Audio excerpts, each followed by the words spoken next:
Salut à tous, c'est Augustin de Mon Indépendance Financière. Dans cette vidéo, on va voir est-ce que c'est possible de vivre du poker en ligne en 2018. Alors, ici je suis sur Sharkscope, un site bien connu de statistiques de joueurs en ligne. Là sur 2017, j'ai choisi n'importe quel type de jeu avec 7 tables ou plus, donc des tournois multi-tables. Donc vous voyez, le plus gros gagnant, il a fait 44 000 $ cette année. Vous voyez, avec une régularité impressionnante. Ça, typiquement, c'est pas je pense pas que ce soit un joueur de gros tournois MPT. Enfin, il doit en faire quelques-uns. C'est plutôt vous savez, des intermédiaires entre sit and go et tournois multitable. Voilà, vous voyez des gains vraiment réguliers. Ici, c'est un autre joueur encore. Vous voyez, là, on était en 2012. Ici, plus 145 000 $ avec des courbes régulières. Si on prend d'autres types de jeux, je prends Any Game, Any Stakes. Donc là, il y a du cash game, sit and go, tournoi. Vous voyez là, on a des joueurs qui ont fait plus de 300 000 $ sur l'année. Vous voyez, lui, typiquement, il joue peut-être du cash game ou des sit and go, mais aussi des tournois. Vous voyez, ici, il a gagné 180 000 $ en une fois. Boum. Ouais, il fait différents tournois. Ici, il a gagné 9 800 $. Ouais. Donc, vous voyez, il y en a qui le font, il y en a qui réussissent à le faire. Et c'est pas truqué, hein. C'est des joueurs comme vous et moi, enfin, des joueurs sûrement qui travaillent leur jeu, etc. Et alors lui, il a une mise moyenne de 125 €. Mais regardez, lui, il a seulement une mise moyenne de 4,5 € par jeu engagé, et il réussit à dégager des profits substantiels quand même. Donc c'est tout à fait à votre portée. Alors, comment vous allez apprendre le poker? Eh bien, vous avez plusieurs types de logiciels très utiles. Vous pouvez utiliser voilà, Poker Academy Pro. Je sais plus s'il est toujours disponible, enfin vous pouvez peut-être toujours l'acheter d'occasion. Alors j'insiste sur la version Pro parce que vous pouvez, voilà, par exemple tournoi, vous pouvez créer vos propres tournois, par exemple des tournois qui ressemblent à Poker Stars ou autres, avec la même structure. Vous voyez ici, multitable, je crois que j'avais répliqué un tournoi multitable à 20 € avec un certain profil, et vous avez vos statistiques, tout ça. Vous pouvez rentrer tous les paramètres, choisir les types de joueurs qui vont jouer avec vous. Et vous voyez, le jeu va se dérouler automatiquement. Et vous allez vous entraîner à moindre frais, sans dépenser d'argent. Et l'intelligence artificielle des joueurs n'est pas du tout idiote, hein. Vous avez certains types de joueurs, vous pouvez les programmer. Vous pouvez répliquer en face des joueurs comme Gus Hansen ou Daniel Negreanu par exemple. Donc c'est un très bon programme. Vous pouvez consulter vos statistiques et les statistiques des autres joueurs. Plus vous jouez contre les joueurs, plus eux ils ont des statistiques. Et vous, voilà, vous pouvez en déduire, même si vous êtes un joueur gagnant. Si vous jouez dans des conditions relativement réelles et sérieuses, et que vous faites masse de tournois ou de cash game, et qu'au bout de 1000 jeux par exemple, vous vous rendez compte que vous êtes perdant, sur ce logiciel, bah, il y a peut-être toujours à travailler votre jeu avant de commencer en argent réel. Mais tandis que si vous commencez à être gagnant, bon, bah, vous pouvez commencer peut-être à jouer un petit peu d'argent. Cette manière d'apprendre, mine de rien, elle est beaucoup mieux que faire des free rolls. Jouer des free rolls, vous savez, ces tournois gratuits, ces tables gratuites sur PokerStars ou autre. Ça va rien vous apprendre parce que les gens vont jouer n'importe comment. Ils vont faire tapis all-in tout le temps et vous n'allez rien apprendre. Je vous conseille d'utiliser plutôt un bon logiciel.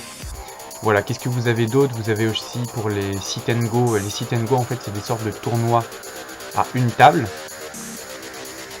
Où vous avez des sit and go multi-tables en différentes vitesses, standard, turbo, hyper turbo, etc. Le sit and go est une bonne manière d'apprendre le poker parce que vous avez la structure d'un mini tournoi avec les blindes qui évoluent. Donc vous devez savoir changer de vitesse et vous adapter aux augmentations de blindes. Et en même temps, le jeu au début, c'est comme du jeu en cash game.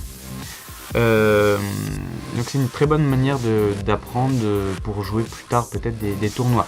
Donc vous avez le logiciel Sit and Go Wizard ou SMG Wizard qui vous apprend à jouer tout type de situation précise. Et vraiment en répétant ces exercices tous les jours, vous allez voir que vous allez progresser. Un truc de fou. Vous allez apprendre notamment les cotes, etc.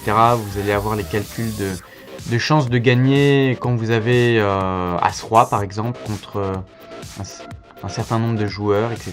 Les cotes, c'est très utile. Et voilà, je vous conseille aussi les premiers temps que vous jouerez sur une room de poker, que ce soit, vous avez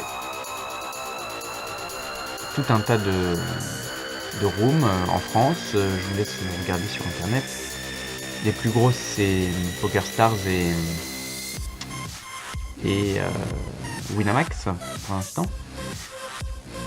Et bien, ce que je vous conseille, c'est de prendre des notes sur les joueurs et de les classer selon leur type de jeu, de mettre des couleurs selon leur type de jeu. Et vous verrez, plus vous côtoierez des joueurs, plus vous prendrez de notes et vous saurez comment ils jouent. Ça, vraiment ça. Et vous pourrez classer les différents types de joueurs selon des classifications, par exemple comme celles qui sont précisées dans l'ouvrage Poker Sit and Go de... je crois que c'est Alain Jupiter Renaud qui avait écrit ce bouquin. Vraiment très très bon. Où il vous apprend qu'il y a différents types de profils, les éléphants, les lions, les aigles, etc. selon leur agressivité, pré-flop, post-flop, etc. Vous pourrez classer les joueurs. Et comme ça, instantanément, quand vous arriverez à une table, que vous avez des joueurs contre lesquels vous avez déjà joué, vous pourrez savoir à qui vous avez affaire en fait. Il y a aussi des logiciels qui peuvent aider, des trackers, qui vont venir vous mettre les statistiques des joueurs, qui vont enregistrer à chaque fois que vous jouez contre des joueurs. Vous pouvez même charger des bases de données et vous allez avoir tout simplement les statistiques des joueurs qui sont à votre table, des trackers ou HUD. Bon, ça c'est une manière un peu avancée de jouer, mais dans les débuts, voilà, vous pouvez lire l'ouvrage de donc Poker Sit and Go de Jupiter. Vous avez aussi Manu B qui avait écrit un bouquin sur comment passer pro, comment devenir pro. Vous avez aussi les grands classiques Harrington on Hold'em. Vous avez aussi Elki qui a écrit un ouvrage sur le poker de tournoi. Voilà, vous avez plein de choses, vraiment il faut se documenter, s'entraîner. Et voilà, si vous prenez le poker sérieusement, vous pouvez tout à fait en vivre. Je vais vous montrer un site aussi, vous avez High Stakes Database, où très intéressant, vous pouvez consulter les statistiques de joueurs. Par exemple ici, le joueur Trouteller, vous voyez, depuis 2011. il est à plus 3,3 millions de dollars. Hein. Donc voilà des gens qui gagnent leur vie avec le poker. Et vous pouvez consulter leur dernière main sur des rooms en ligne avec un replayer. Vous voyez là, vous voyez la situation jouer. Parfois vous voyez les cartes, parfois non. Et d'ailleurs, je vous conseille d'avoir vous-même un replayer, c'est-à-dire quand vous jouerez des mains sur votre room favorite, vous pouvez enregistrer vos jeux et ensuite les charger dans un logiciel comme ça et analyser vos sessions, quelles sont les erreurs que vous avez faites, etc. Ça aussi c'est une bonne manière de progresser. Encore mieux, faire revoir vos sessions par un professionnel qui va vous dire exactement ce qui ne marche pas. Donc voilà. Qu'est-ce que je voulais vous dire également ?